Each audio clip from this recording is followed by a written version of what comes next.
黃家麟議員。多謝主席。司長，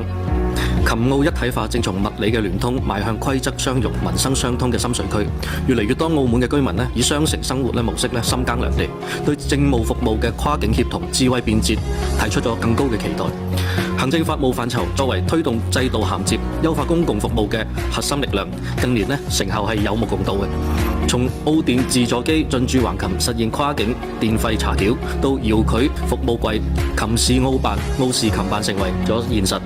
從寵物通關便利措施回應民生嘅剛需，到電子身份落地構建智慧服務嘅生態，每一項舉措都緊扣咗居民跨境生活嘅核心嘅訴求。但係對標優質嘅生活圈都仍然有諸多嘅關鍵環節亟待突破嘅。跨境法律文書互認效率、電子身份應用場景拓展、便民措施嘅精準化嘅優惠等，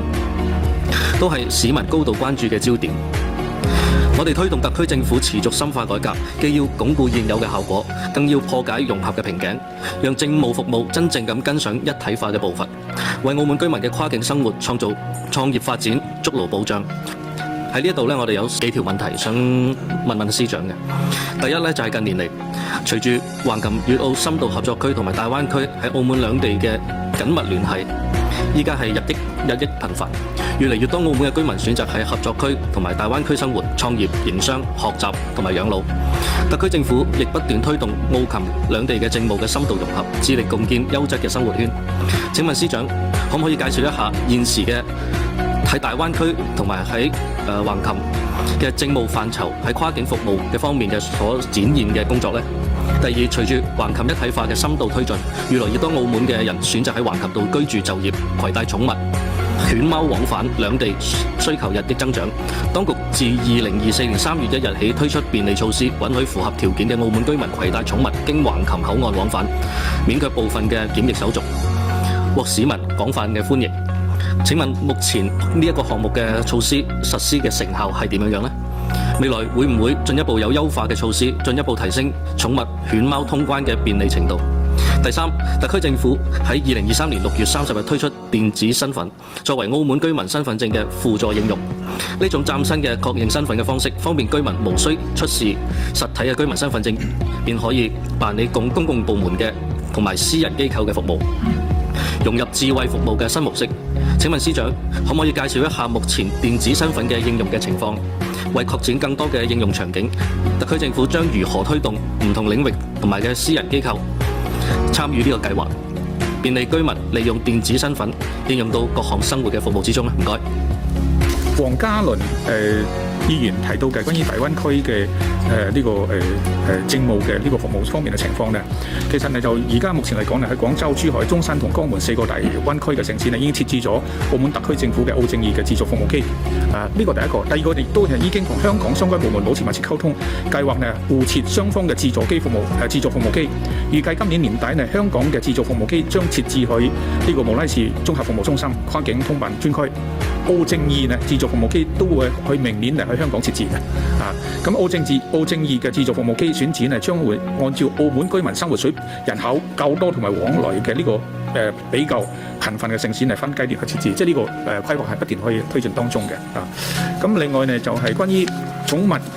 即係進入呢個出入橫琴嘅便利措施方面其實呢個亦都係喺舊年嘅呢個3月1號之後係推出咗相關便利措施。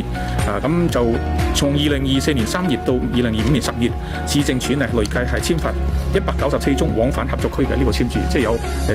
194份嘅。咁未來優化嘅方向就會可以同橫琴海關、廣北海關就呢個檢疫技術合作展開磋商前期嘅準備工作。咁亦都會去考慮就係引入合作測驗一次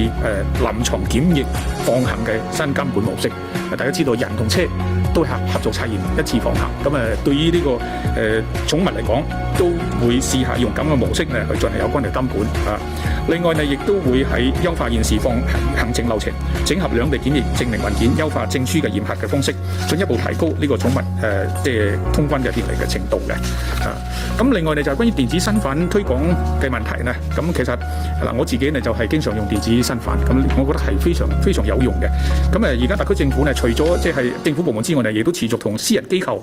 呢個接洽，推動金融領域呢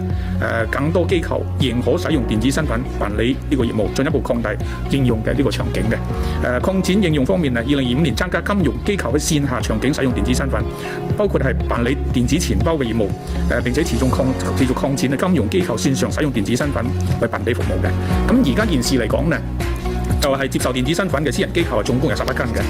主要係銀行機構，同埋呢就係電信、電力、澳門通等等相關嘅機構。其實呢個接受呢種即係電子身份嘅呢種機構，私人機構越嚟越多嘅嚇。咁咧就使用嘅情況呢，電子身份使用情況呢，截至2025年10月31號呢，超過47.3萬人綁定咗呢個電子身份，使用呢就去口岸啊、公共部門啊、私人實體呢，都係已經係廣泛咁使用呢啲咁樣嘅呢個資料嘅，係咁。呢個係關於黃家麟議員嘅相關嘅問題。